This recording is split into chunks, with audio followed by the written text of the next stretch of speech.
Sejam todos muito bem-vindos. Este é o Conversando sobre Jesus, o seu podcast com importantes temas sobre atualidade e também as mais lindas histórias e lições sobre Jesus. Eu sou Andina Torres, estou aqui com meu amigo Admilson Barbosa e meu amigo Irandi Protásio. Bom dia, Barbosa. Bom dia, Andina, bom dia, Irandi, bom dia a todos que estão nos ouvindo ou assistindo. Bom dia, Irandi. Bom dia, Andina, bom dia, Barbosa, bom dia a todos aqueles que estão nos assistindo ou nos ouvindo, né? Tem aqueles que não conseguem ficar olhando para a tela, mas aí vai ali ouvindo, né? Bom dia para todo mundo e que Jesus nos abençoe. É isso aí. Então vamos dar início ao nosso podcast de hoje. Vimos na segunda parte do nosso tema conflitos, revoluções e guerras. Por que existe a guerra? O que leva o homem a guerrear contra seus irmãos? Como começaram as duas grandes guerras que abalaram o nosso mundo? Os malefícios e até benefícios que estas guerras trouxeram. Reflexões sobre as guerras que acontecem hoje e as nossas guerras individuais. Já nessa terceira e última parte do nosso tema, conflito, revoluções e guerras, vamos abordar o que ocorre hoje em nosso mundo e as consequências que poderão ocorrer e também como evitar estas guerras. Bom, Barbosa, começando com você. Diante de todo esse cenário atual, quais devem ser as ações que precisamos desenvolver neste momento em que o mundo vive com guerras, revoluções e conflitos de todas as ordens? Andina, diante de um mundo com guerras e tensões, a pergunta mais útil não é só por que isso acontece, mas como eu ajo diante disso, como eu ajo dentro disso. Há respostas em vários níveis, pessoal, social e espiritual. Vejamos algumas atitudes que devemos tomar no nosso dia a dia. Precisamos, meus irmãos, de trabalhar muito o nosso interior, porque os conflitos coletivos começam, na maioria das vezes, por conta de conflitos individuais. Precisamos também desenvolver o autocontrole, especificamente diante de raiva e de medo. É muito importante também evitar alimentar o ódio, a intolerância, a desumanização do outro. Necessitamos desenvolver a prática da empatia com quem pensa diferente. Na visão espírita, isso combate diretamente o egoísmo e o orgulho, que são as duas pragas que nos atrapalham, que são as raízes da guerra. Praticar o bem no cotidiano, isso pode parecer pequeno, mas é estrutural, pois ajudar quem está próximo, ser justo nas relações, promover reconciliação em vez de divisão, estas são atitudes que geram a serenidade nas pessoas e nos ambientes. A paz global depende de milhões de atitudes individuais, nos locais onde estamos no momento. Buscar ser lúcido, não manipularmos ninguém, porque em tempos de conflito, desinformação e discursos extremistas aumentam a violência verbal e física. Estamos vivenciando isso em todo o mundo, essa polarização que só traz a divisão. Muito importante verificar informações antes de reagir. Hoje estamos recebendo milhões de notícias, informações durante o dia, quase nem temos tempo de ler. Quanto mais refletir e buscar as fontes, daí para sermos manipulados é muito rápido. Temos que evitar cair em narrativas de nós contra eles. Isso é simplistas e nocivo. Precisamos buscar desenvolver pensamento crítico, analítico, baseado na lei do amor. Valorizar e defender a paz ativamente. Paz não é passividade, é uma construção. Devemos apoiar e incentivar o diálogo e a cooperação. Vamos rejeitar a glorificação da violência, que cria ambientes hostis. Também devemos incentivar soluções diplomáticas e humanas. Tudo que leva a uma tomada de decisão baseada no diálogo, no acordo pacífico. Instituições como a Organização das Nações Unidas existem justamente para isso, ainda que imperfeitas. Não podemos negar. Vamos assumir responsabilidade coletiva. A paz depende de nós, porque guerras não são só decisões de líderes, elas refletem culturas. Devemos cobrar responsabilidade ética dos nossos governantes de forma pacífica, nos organizando, indo aos gabinetes discutir os assuntos que são necessários à sociedade, participar da sociedade de forma consciente. Não podemos normalizar as injustiças. Devemos buscar a justiça através de ações pacíficas, sem confrontos. O Espiritismo nos traz, em seu escopo, o tema da evolução. Todos nós vamos atingir os cumes do saber e do amor. Vamos fazer tudo baseado na razão e no coração. Estamos a caminho para essa evolução moral. Para tanto, necessitamos caminhar fazendo a substituição do orgulho pela humildade. Substituir o egoísmo pela solidariedade. Entender que todos estamos em processo de crescimento intelectual e principalmente moral. A partir daí, a guerra tende a desaparecer pouco a pouco conforme a humanidade amadurece moralmente. Como já dissemos inúmeras vezes aqui nos episódios anteriores, e ainda vamos repetir muitas e muitas vezes. Irandi, existe uma pergunta que é feita por muitos, e eu também faço, do porquê as religiões não conseguem incutir nos homens a moral que apregoam. Se isso evitaria tantas confusões, conflitos, revoluções e guerras. Pois é, o Barbosa, uma questão interessante e importante, né? A grande dificuldade das religiões em incutir a moral que apregou, apesar dos seus ensinamentos, é um fenômeno complexo. Ele está enraizado na natureza humana, na estrutura das crenças e na interação social. Vejam, embora as religiões promovam o amor, a compaixão, a ética, que todos somos irmãos, diversos fatores, então, eles limitam a aplicação dessas práticas, né? Que é o ideal, né? Os principais motivos pelos quais essa moralidade muitas vezes não se traduz em comportamento prático, elas incluem alguns tópicos. Vejamos, então. A natureza humana, com o seu livre-arbítrio, e isso é importante para nós. A liberdade de escolha que permite que nós, seres humanos, ajamos de variadas formas, né? Tudo contrário aos preceitos morais, utilizando a própria filosofia cristã, que interpreta de forma radical os ensinamentos evangélicos, buscando sua salvação em notas que satisfazem o seu egoísmo. Santo Agostinho, argumentando que a moralidade muitas vezes falha devido à autonomia humana que escolhe o pecado, ele diz isso, ou dizia isso, né, lá no passado. Né? Porque eu creio que isso ocorre, realmente essa escolha ocorre, e é uma necessidade, porque Deus faz algo que, no meu ponto de vista, é maravilhoso. Nós vamos aprender através dos nossos próprios erros.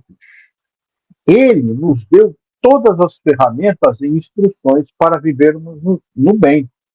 Nós é que escolhemos o lado mal, sofremos, e esse sofrimento é que vai nos levar ao caminho real, que é o caminho do bem e do amor.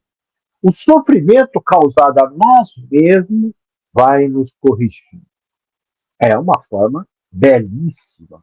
Ela não é uma imposição, ela está ali colocada, né? Aí você vai seguir ou não, de acordo com a seu entendimento. Mas você vai ter a responsabilidade sobre todos os seus atos. E ainda nós temos um modelo de moralidade que foi muito utilizado no passado, mas que hoje também o é, que é o que é aquele baseado no medo, não na compreensão da vida, dos nossos pensamentos, das nossas conclusões que nós tiramos porque meditamos, né? Porque muitas doutrinas baseiam a conduta no temor de punição divina, né? Ou seja, o inferno, o céu, né? Mas a punição, o inferno, sofrimento. E em vez, né, de desenvolver de fato o que Jesus nos ensinou, que nossos pensamentos e ações de bem evita que criemos para nós o sofrimento e a dor. E que os demônios não são outros, mas nós mesmos, através da ignorância, sobre o que somos, de onde nós viemos e para onde nós vamos. O medo gera obediência forçada e conformidade superficial. Não uma consciência ética sólida. A ideia do céu e inferno coloca Deus como um ser muito injusto, pois condena grande parte da sua criação a um sofrimento eterno, sem nenhuma possibilidade de melhora de jeito nenhum. Isso cria no homem a incapacidade de mudar o seu destino. Daí, criar apenas o pensamento egoístico de conseguir fazer o bem apenas para atingir um objetivo, que é ir para o céu. Ou seja, se eu não vou conseguir ir para o céu, que eu acho que eu não vou, né? Eu quero é gozar aqui tudo que possível, adquirir tudo, né, o que eu posso enquanto estou aqui. Infelizmente, as religiões, embora conheçam a vida futura e a reencarnação, não divulgam aos seus fiéis. Não os instrui sobre a caridade, sobre o amor ao próximo, seja lá quem ele for, né? E, como vamos ver mais à frente, criam a divisão, gerando conflitos, revoluções e guerras individuais e coletivas, e nós podemos atestar aí, né, como nós vamos ver mais para frente, que dá para ter uma ideia dessa divisão. Também cria o tribalismo e divisão.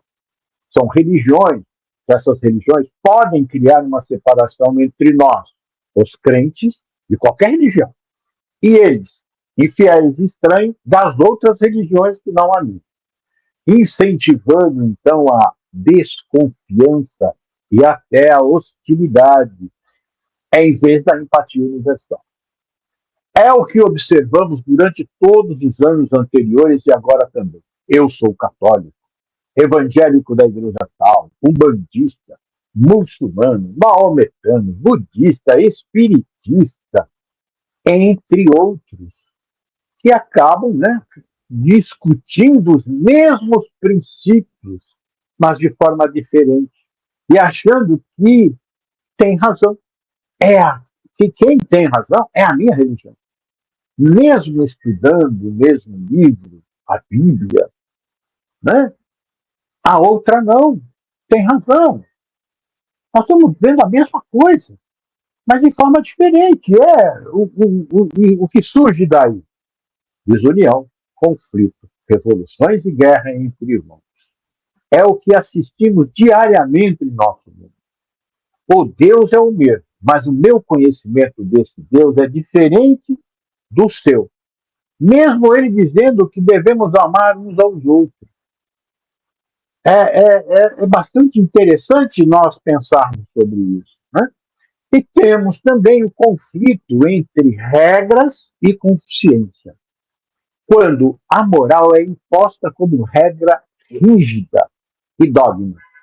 As pessoas podem ignorar sua própria bússola moral e com paixão, agindo de forma inumana, enquanto se sentem justas por seguirem regras dogmáticas. Nós vimos aí e podemos atestar, né, naqueles períodos difíceis que nós tivemos, com a Inquisição, né, com as cruzadas, né, tem aqueles dogmas e nós seguimos. Né? E isso nos mostra o quê? O que nos mostrou isso e nos mostra hoje? A aplicação do orgulho e do egoísmo que impera em nós. Ora, moral é a aplicação dos conceitos deixados por Jesus, usando a ética em todas as ocasiões. Se fizermos para nós do maior mandamento, amar a Deus acima de todas as coisas e ao próximo como nós mesmos, esse seria o único dogma a ser seguido. E evitaríamos a separação e, consequentemente, os conflitos, revoluções e guerras, pois sentiríamos, no fundo do nosso ser, respeito e carinho pelos nossos irmãos. Também existe uma outra forma, que é a culpa transferida, ou seja, sistemas que permitem absolvição ou confissão fácil, que podem reduzir a responsabilidade pessoal pelas ações, incentivando a repetição de comportamentos imorais. Quando somos absolvidos dos nossos erros por sermos humanos, nossa consciência jamais despertará para os deveres que temos como seres racionais. Nós fomos criados para sermos apoios uns dos outros, não para fazer o mal, por achar que somos superiores aos outros, e depois irmos transferindo essa culpa ao sistema governamental, à educação recebida, às ideias passadas por religiões, seja lá por quê. Porque a lei de Deus está impressa em nossa consciência. Se duvidar disso, então procure perceber que quando nós erramos, na hora somos despertados por ela. Nossa consciência, né, ela mostra. Mas, para não nos desgastarmos moralmente, ficarmos com remorso, nós encontramos desculpas, transferindo para os outros os nossos erros. Por outro lado, a moralidade independe da religião, porque a moral é o senso de certo e errado, porque são intrínsecos à natureza humana. E nós vamos evoluindo, então, socialmente, a partir dessa descoberta de que nós temos dentro de nós, todos, a consciência moral de Deus, as leis de Deus. Então, a moral não depende de nenhuma religião para ela existir, para ela ser praticada. Então, percebemos que a religião fornece uma estrutura de valores, mas não garante a sua prática. A moralidade genuína frequentemente requer pensamento crítico e empatia social e pessoal, que podem ser reprimidos quando a obediência cega e dogmas, né, é valorizada acima da consciência individual. Por esse motivo, as religiões ainda não conseguem trazer aos homens Jesus da forma simples, humilde e sábia que foi a sua vida.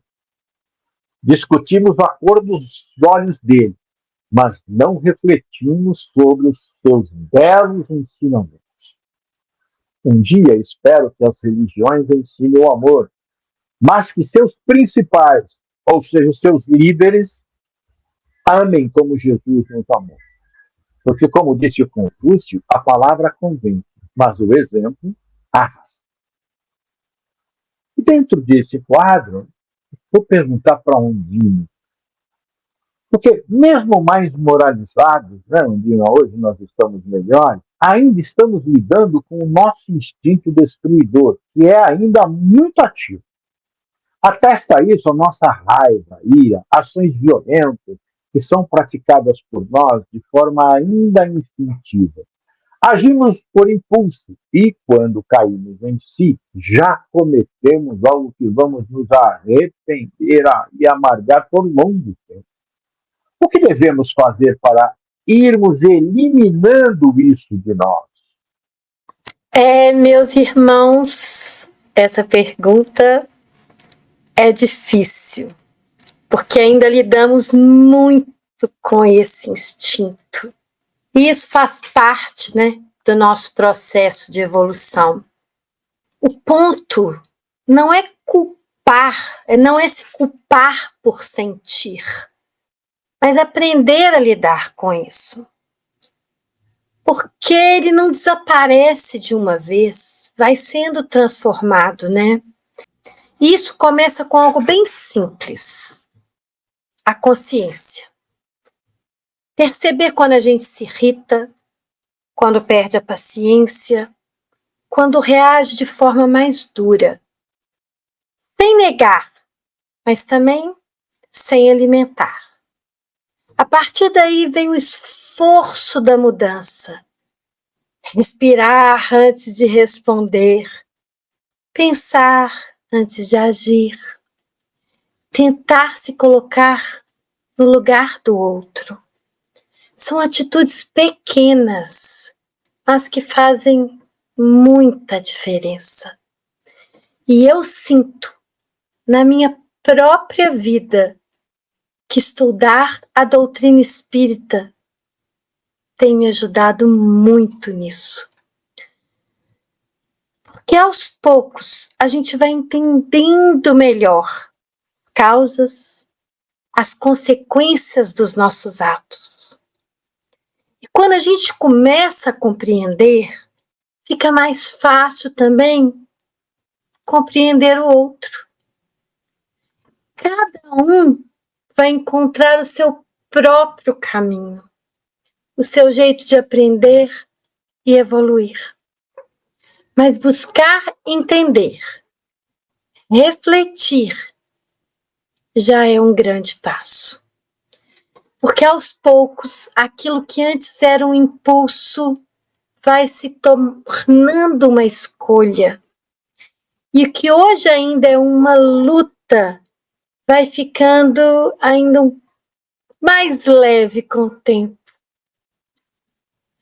Irandi, entendendo que a morte é apenas a passagem do estado material para o espiritual, no caso das guerras, o homem que desencarna em combate, como chega ele no mundo espiritual? Explica pra gente. É bem interessante essa sua pergunta.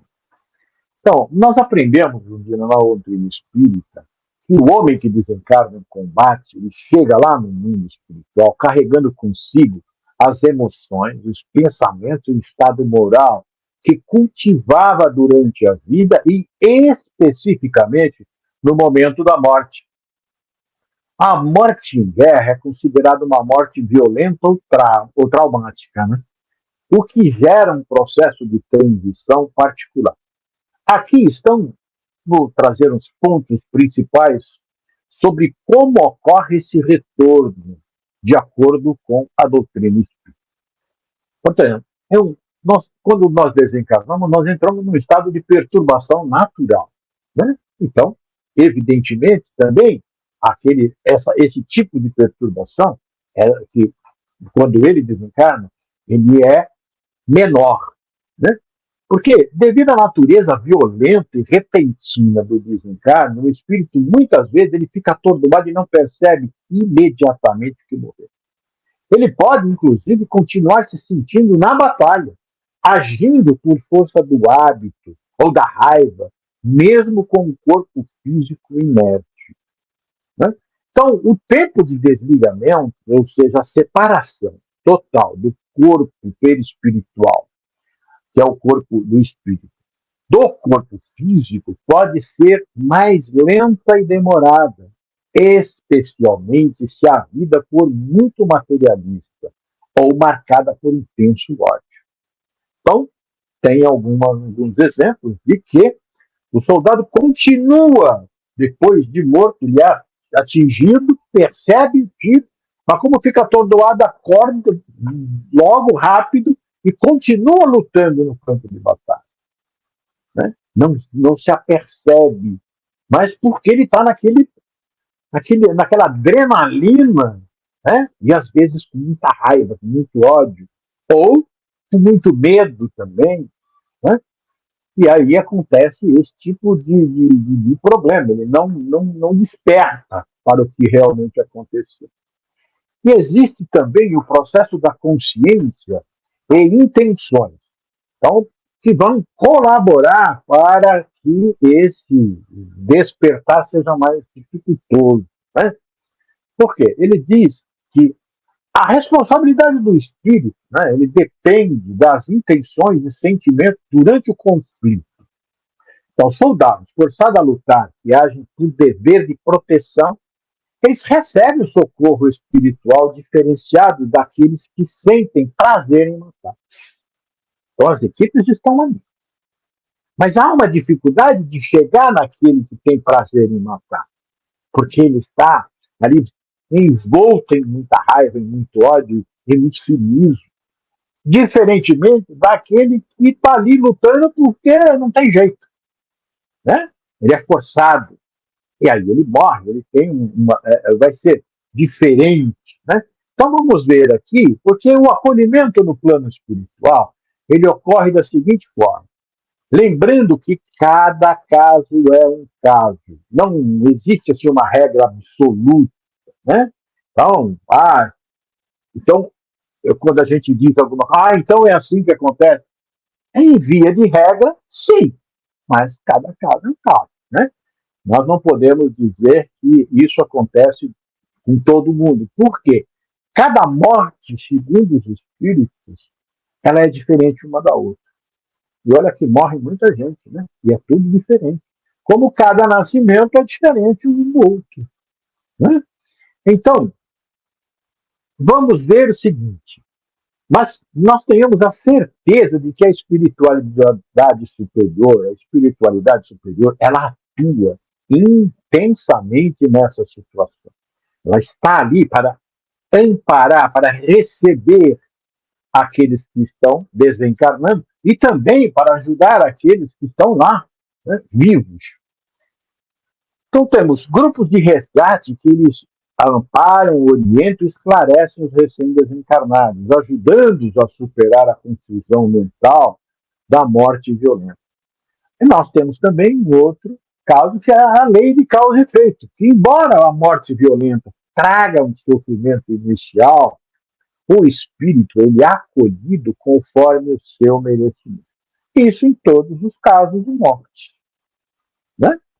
Então, vejamos, a guerra é vista como um esvaziamento de infecções morais coletivas, onde cada um passa por uma experiência de acordo com as suas necessidades evolutivas. Em resumo, né, o soldado desencarnado na guerra chega ao mundo espiritual em um estado de perturbação muito grande. Mas ela é provisória, mas não está desamparado. Ele enfrenta as consequências vibratórias de seus atos e sentimentos, recebendo socorro espiritual para compreender a sua nova condição. Então, todos estão ali, desencarnou, recebe o convite amoroso dos amigos espirituais. Muitos fogem espavoridos, outros aceitam, outros não percebem o plano espiritual e continuam a sua guerra. Eles não veem esses espíritos que vêm tão envolvidos que estão na situação. Né?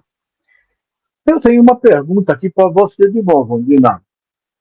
Qual o grau de responsabilidade do soldado que mata seu oponente em combate? A gente já viu como é que ele morre, agora vamos ver a responsabilidade dele. Responde para nós, mostra para nós aí, Andina.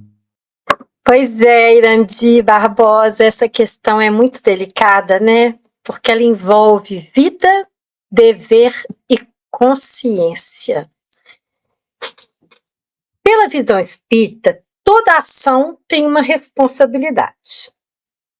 Mas essa responsabilidade, ela não é igual em todos os casos.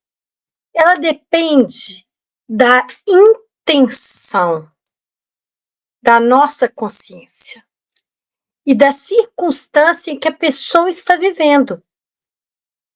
Kardec nos ensina em O Livro dos Espíritos, nas questões 742 a 745, que a responsabilidade nas guerras não é igual para todos, recaindo principalmente sobre aqueles que as provocam. No caso do soldado em combate, muitas vezes ele não está ali por escolha própria, mas por dever, por obediência, por imposição. Isso não o torna isento de responsabilidade, mas também não coloca na mesma condição de alguém que tira a vida por maldade ou interesse próprio. Por isso a responsabilidade existe, mas ela é relativa. Como todos nós, esse espírito ele também seguirá seu processo de aprendizado, refletindo, reparando e evoluindo. A justiça divina, ela não é punitiva, ela é educativa e alcança cada um de acordo com a sua realidade, com misericórdia, mas também com muita verdade. E aí eu venho para o Barbosa e pergunto agora, atrás de uma guerra, Barbosa, existe uma série de interesses, evidentemente, não só por parte dos governos dos países, mas de muitas outras pessoas, né?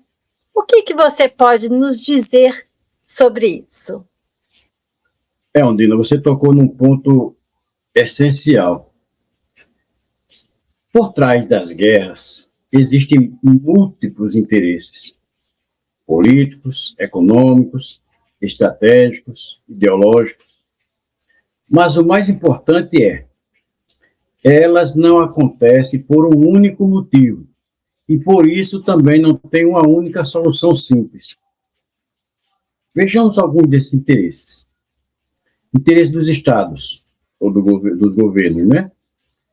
Estado entra em guerra por motivos como territórios e fronteiras, segurança estratégica, acesso a recursos, petróleos, minerais, rotas comerciais, influência política global, mas isso raramente é simples ou isolado. Envolve cálculos, medos e disputas antigas. Interesses políticos internos. Líderes e governos também consideram o cenário interno. Manter apoio popular. Desviar atenções de crises econômicas ou sociais. Fortalecer a imagem de poder ou unidade nacional. Em muitos casos históricos, guerras ajudaram a líderes a consolidar poder, mesmo com alto custo humano. Interesses econômicos e industriais. E aqui entra um ponto muito importante. As guerras movimentam enormes estruturas econômicas. Indústria de armamentos, empresas de tecnologia militar, contratos de reconstruções pós-guerras, cadeias logísticas e energéticas. Veja quantos bilhões são gastos só nesse primeiro item, indústria de armamentos. Isso não significa que a guerra existe só por causa disso, mas que há setores que se beneficiam diretamente da preparação e continuidade de conflitos. Interesses geopolíticos maiores. Além dos países diretamente envolvidos, existem disputas globais, alianças militares estratégicas, disputa por influência regional, contenção de potenciais rivais. Um exemplo histórico, claro, é a dinâmica da Primeira Guerra Mundial, onde alianças transformaram conflitos locais em guerra global. Interesses sociais e ideológicos. Também há forças não econômicas, nacionalismo extremo, ideologia políticas, conflitos religiosos ou culturais, construção de inimigos coletivos. Esses elementos ajudam a mobilizar populações inteiras para apoiar guerras. O ponto mais importante: não existe um cérebro único. Guerras não são planejadas como um projeto único para um grupo secreto.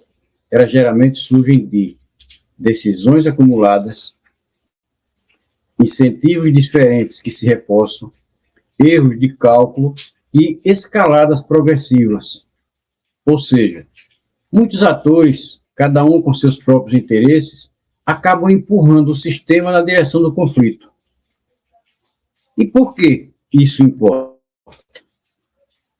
Porque entender isso muda a forma de enxergar guerras. Não são inevitáveis explosões naturais. Nem são resultado de uma única culpa. São sistemas humanos complexos que podem ser evitados ou interrompidos.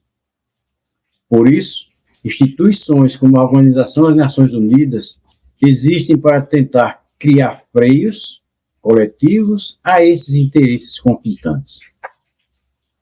E diante disso aí, Irandi, eu te pergunto, no mundo atual, a questão do desenvolvimento intelectual e tecnológico está muito maior do que nas duas grandes guerras anteriores. Isso denota que ainda estamos muito atrás do desenvolvimento moral? Então, Barbosa, Ondina, meus queridos amigos e amigas, sim, há um contrassenso crescente entre analistas, filósofos e historiadores de que o desenvolvimento intelectual e o tecnológico no mundo atual ultrapassa significativamente, o desenvolvimento moral e ético da humanidade. E com isso, criando uma lacuna perigosa. Embora tenhamos avançado enormemente na capacidade técnica e de processamento de informações desde as grandes guerras, a nossa capacidade de gerir essas ferramentas de forma ética e justa parece não acompanhar a mesma velocidade. Daí gerando risco de polarização, desinformação e danos existenciais. Devemos lembrar que também crescemos moralmente depois das duas grandes guerras que nós tivemos, mas com certeza não na mesma proporção do desenvolvimento intelectual e tecnológico. Mas acima de nós, Deus, Jesus e a espiritualidade amiga velam por nós. Se respeitam o nosso livre-arbítrio, também impuseram limites a ele, a responsabilidade pelas nossas decisões, como nos mostra a doutrina espírita. O livre-arbítrio é a faculdade de escolha, tornando o ser humano responsável pelo seu destino. É uma ferramenta de evolução que aumenta com a maturidade espiritual. Essa maturidade vai fazer que, depois de muito sofrimento, passemos a escolher o verdadeiro caminho do amor a Deus e ao seu próximo. Ainda estamos realmente muito atrasados moralmente, mas caminhamos rumo a um estágio bem melhor. Hoje, pessoal, nós já temos uma consciência mais evoluída e repugnamos os atos de barbárie que ainda acontecem no nosso mundo. Já foram criadas leis que punem aqueles que cometem crimes e outras atrocidades. Mas ainda não conseguimos criar um processo de recuperação dos nossos irmãos que temem permanecer no crime, na maldade. Mas nós vamos chegar lá. Nós estamos evoluindo moralmente, ainda a passos curtos, mas vamos chegar lá. E aí nós vamos evitar todas essas confusões que nós temos aí de guerras, de revoluções, das nossos conflitos íntimos. Mas então, Ondina, eu também vou te fazer uma pergunta agora, Porque, veja só, é muito interessante. Uma nação é formada pelos homens que se assemelham. Isto vemos porque os seus modos, costumes e pensamentos são todos semelhantes. Há uma diferença grande entre o homem do Oriente e o homem do Ocidente. Como e por que se dá isso? E isso cria uma condição de conflito, revolução e guerra? tocou aí, né, num ponto também muito importante, você, Irandi, porque pela nossa doutrina, né, a doutrina espírita, essas diferenças entre os povos, elas não significam que uns sejam melhores do que os outros, não. Apesar de que muita gente acha isso, né? Allan Kardec, ele explica em O Livro dos Espíritos, na questão 789, que a diversidade dos climas, das necessidades e dos costumes é o que formam as nações. Ou seja, o ambiente influencia muito na forma como cada povo vive e pensa. Mas o Espiritismo também mostra que isso não é só material. Na questão 518, Kardec ensina que os espíritos se aproximam daqueles que se lhes assemelham. E isso acontece também com os povos. Grupos de espíritos com afinidades acabam se reunindo, formando sociedades com características bem parecidas. E olhando aí pela história, a gente percebe isso com muita clareza. O Oriente desenvolveu culturas mais voltadas para a espiritualidade e a tradição, enquanto o Ocidente caminhou mais para o desenvolvimento científico e individual. Mas isso não é melhor e nem pior. São apenas caminhos diferentes da humanidade. No fundo, essas diferenças vêm de vários fatores juntos: o ambiente, a história e também o nível de amadurecimento espiritual de cada grupo. E todos estão em evolução, caminhando para o mesmo destino. E agora, Barbosa, será que dessas diferenças nascem a hostilidade entre os povos? O que você acha? Olha, Andina, eu acho que em parte sim. Mas não é a diferença em si que gera hostilidade. O que costuma gerar essa hostilidade, esse conflito entre os povos, é como as diferenças são interpretadas, como elas são usadas ou manipuladas. Diferença não é problema, não. Diferença nunca foi problema. Povos sempre foram diferentes em cultura, religião, língua, costumes, sistemas políticos. E essas diferenças por si só não levam necessariamente à guerra. Na verdade, muitas vezes geram troca, comércio e aprendizado. O problema surge quando a diferença vira ameaça. A hostilidade aparece quando o grupo começa a pensar: eles são inferiores, eles são perigosos, eles querem nos destruir. Isso transforma a diferença em medo e desconfiança. E esse mecanismo é estudado na psicologia social e outgroups, nós versus eles. Diferença usada como ferramenta política.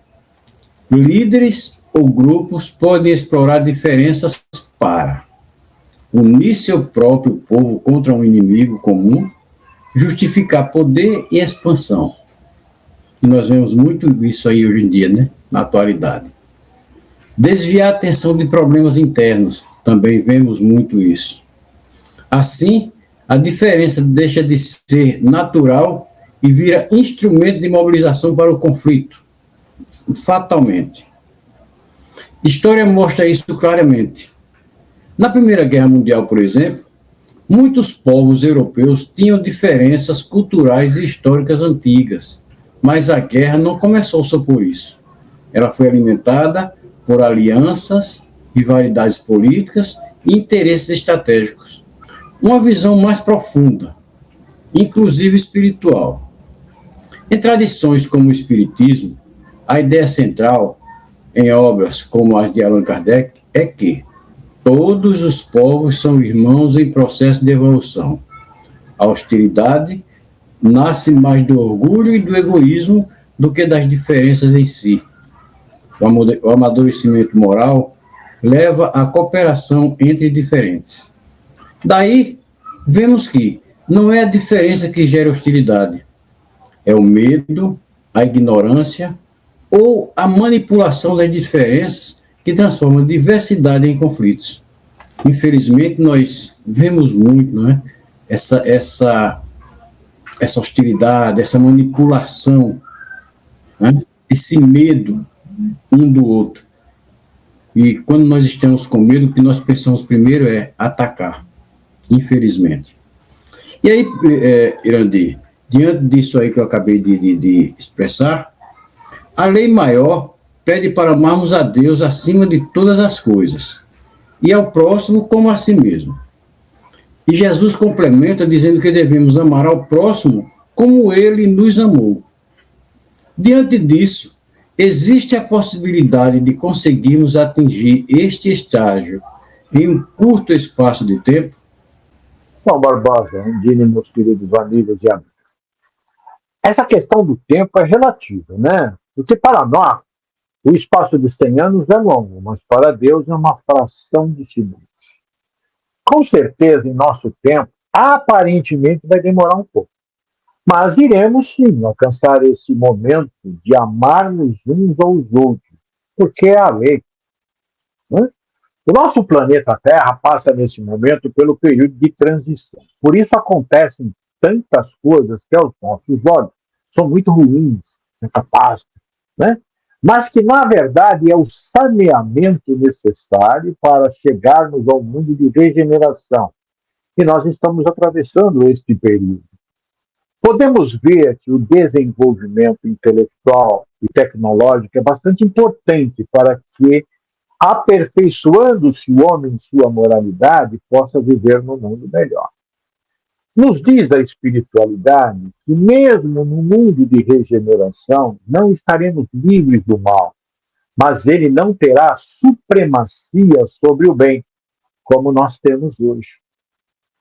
Então, a verdade é que estaremos em breve, no tempo de Deus, né? É logo, mas é no tempo dele, atingindo um estágio onde o amor, o bem do próximo será o nosso objetivo. Nada mais de conflito, revoluções e guerras uns outros. E isso se dará interiormente em cada um, buscando eliminar todo o mal que reside dentro de nós. Por isso que demora um pouquinho mais. Né? Mas é nós fazendo isso, nós vamos nos melhorar. Agora eu vou perguntar para a Undina e para o Barbosa como acabar com a guerra. Então, acabar com a guerra talvez seja uma das maiores buscas da humanidade. Mas a doutrina espírita nos ensina que a guerra, ela nasce da inferioridade moral do homem, principalmente do orgulho e do egoísmo, como já falamos muito aqui, né? Ou seja, enquanto esses sentimentos ainda existirem aqui dentro, a guerra também existirá no mundo. Por isso, a solução não começa fora, começa aqui dentro. Começa quando aprendemos a lidar melhor com as nossas reações, quando escolhemos compreender em vez de atacar. Quando deixamos de querer impor a nossa vontade. Porque toda grande guerra um dia começou pequenininha. E a paz também começa assim, em pequenas escolhas, em atitudes simples, em esforços sinceros de ser melhor a cada dia. No fundo, acabar com a guerra é um caminho de transformação interior que se reflete no mundo. A paz que o mundo precisa começa aqui dentro. Não é isso, Barbosa? É isso mesmo, Deus. Você estava falando aí agora, eu estava me lembrando, né? Se todos nós pensássemos mais na oração de São Francisco, mudaríamos um bocado, né? Se dessemos mais do que recebêssemos. se ao invés de trevas levássemos luz. Infelizmente, é isso mesmo. A guerra termina, Ondina, quando a humanidade deixa de ver o outro como ameaça e passa a vê-lo como parte da mesma realidade humana. Quando eu começo a fazer ao outro o que eu queria que fizesse a mim, o que eu queria que fizesse a mim ou a um ente querido meu. Não existe uma fórmula única para acabar com a guerra, mas dá para entender com bastante clareza o que reduz drasticamente a chance dela acontecer, em níveis diferentes, entre pessoas, sociedades e Estado. A maioria do conflito nasce de 3 forças: medo, interesse de poder e desumanização do outro. Então, acabar com a guerra começa por enfraquecer isso, reduzir desigualdades extremas, fortalecer justiça e direitos, criar segurança coletiva, menos medo de ameaça, pobreza, exclusão, exploração e falta de perspectiva. Sociedades mais justas tendem a ser mais estáveis.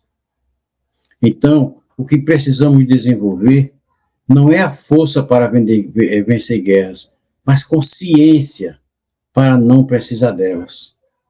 Eu disse há pouco, imaginemos quantos bilhões e bilhões a indústria bélica ganha com as guerras.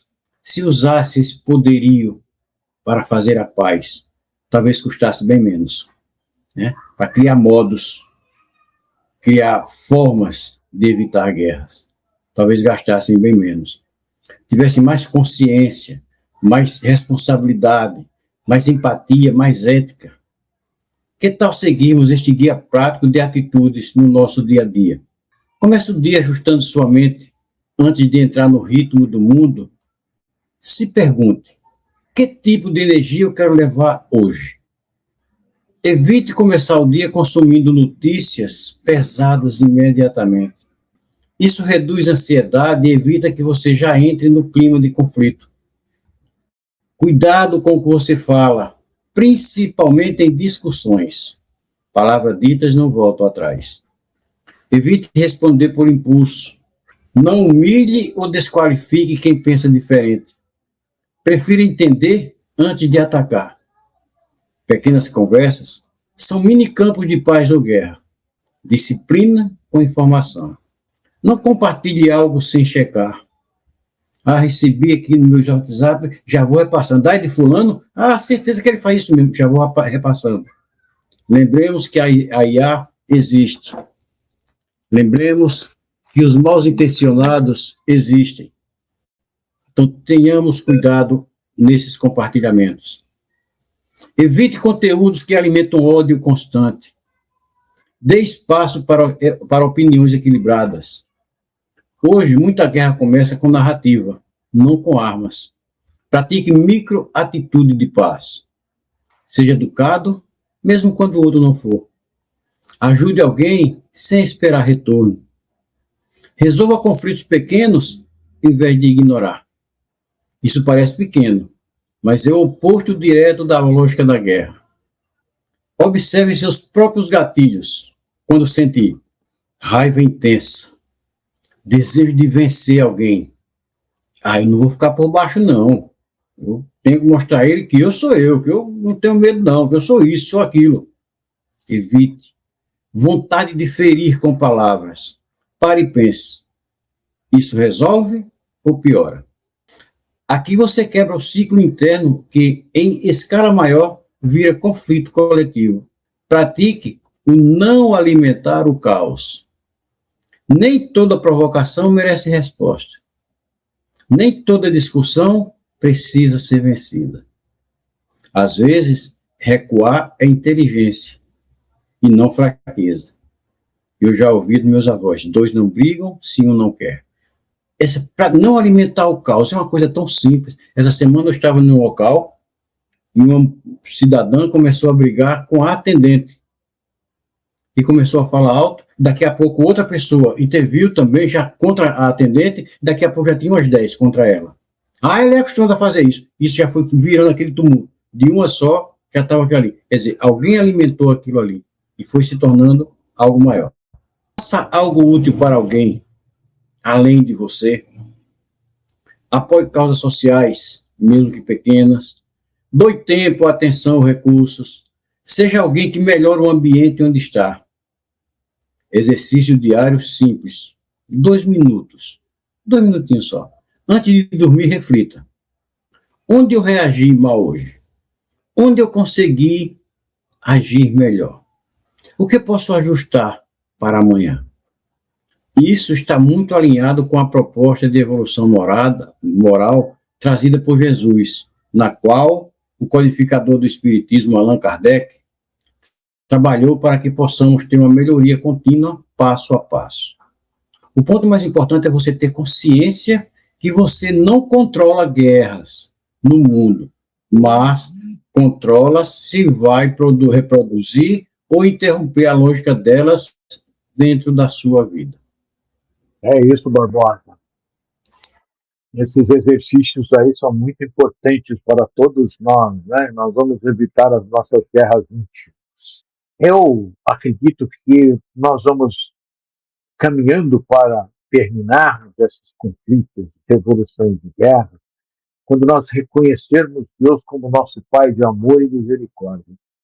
Jesus como nosso mestre e o evangelho que ele nos trouxe como uma regra de conduta a ser aplicada em nosso dia, que somos seres eternos em constante evolução.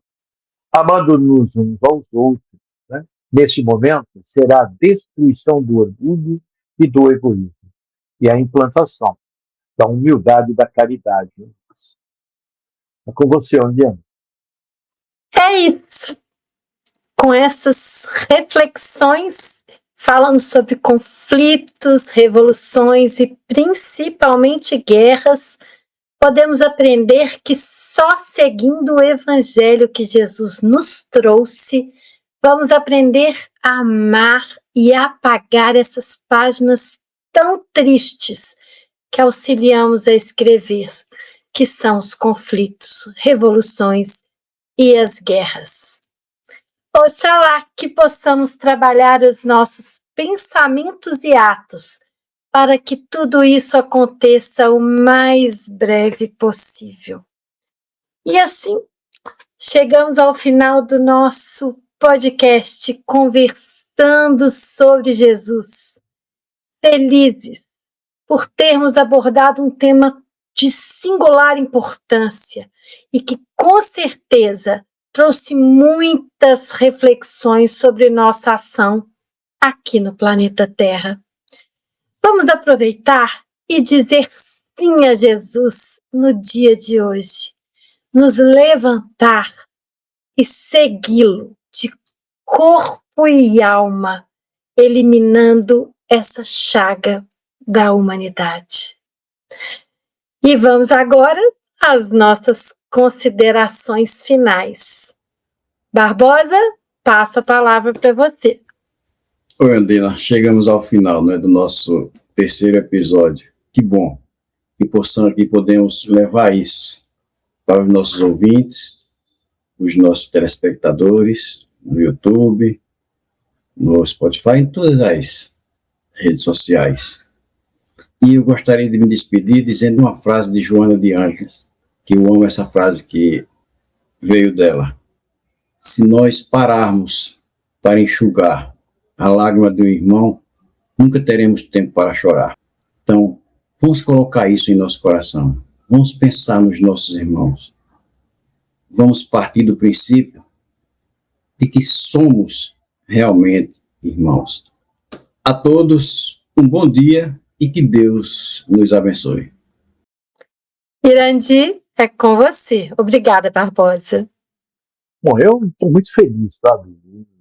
Muito feliz mesmo de participar junto com vocês e termos tratado desse assunto, desse tema, porque é o que nós estamos sentindo no nosso planeta. Eu sinto um peso enorme, uma pressão muito grande, né?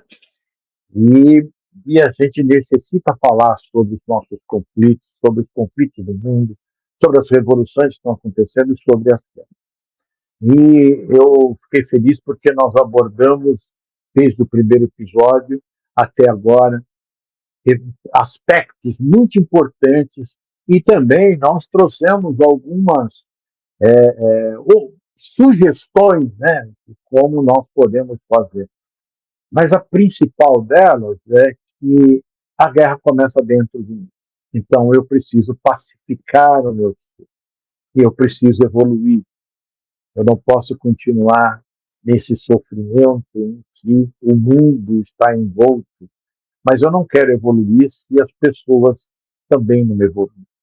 Eu quero evoluir com todo mundo, para que nós possamos chegar num patamar melhor de vida, com mais carinho, mais amor, mais respeito, menos tudo isso que a gente está vendo aí de coisas desagradáveis. Mas estou muito feliz e parabéns ao Bondina, parabéns ao Barbosa por tudo que estudaram, por tudo que pesquisaram, por tudo que trouxeram.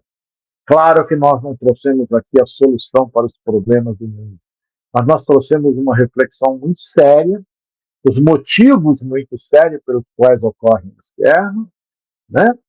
E nós trouxemos uma reflexão. Vamos olhar para dentro de nós. Muito obrigado, gente, e um bom dia para todo mundo. Espero que todos também curtam muito, pensem, reflitam bastante e, principalmente, vamos mudar as nossas ações. É isso. Eu também gostei muito de estudar sobre esse tema, principalmente porque quando a gente fala em guerras, nós sempre pensamos em algo grande. E aqui, quando a gente começa a estudar e descobre que a guerra, a revolução, ela começa pequenininha e aqui dentro da nossa casa, e que a gente já pode parar isso agora, mudando a nossa forma de agir com o nosso esposo, com nossos filhos, com os nossos pais, que é assim que vamos evitar essas maiores guerras, esses maiores conflitos. Esse foi o meu maior aprendizado e espero que a gente tenha conseguido passar isso para todos vocês. Então eu quero deixar o convite aqui a todos se inscreverem aqui no canal do Lar Ismael no YouTube, no Instagram e no Spotify, e agradecer aos meus amigos Irandi e Barbosa pela oportunidade de dividir com vocês mais essa história maravilhosa, esse tema tão real. Quero agradecer também, gente, a equipe espiritual desse nosso projeto, que nos auxilia, nos inspira. E, claro, não podemos deixar a nosso Mestre Jesus por essa lição maravilhosa. E a Deus, nosso Pai. A você, aí que está nos ouvindo ou nos vendo, muito obrigada pela sua audiência. E até o nosso próximo podcast, Conversando sobre Jesus.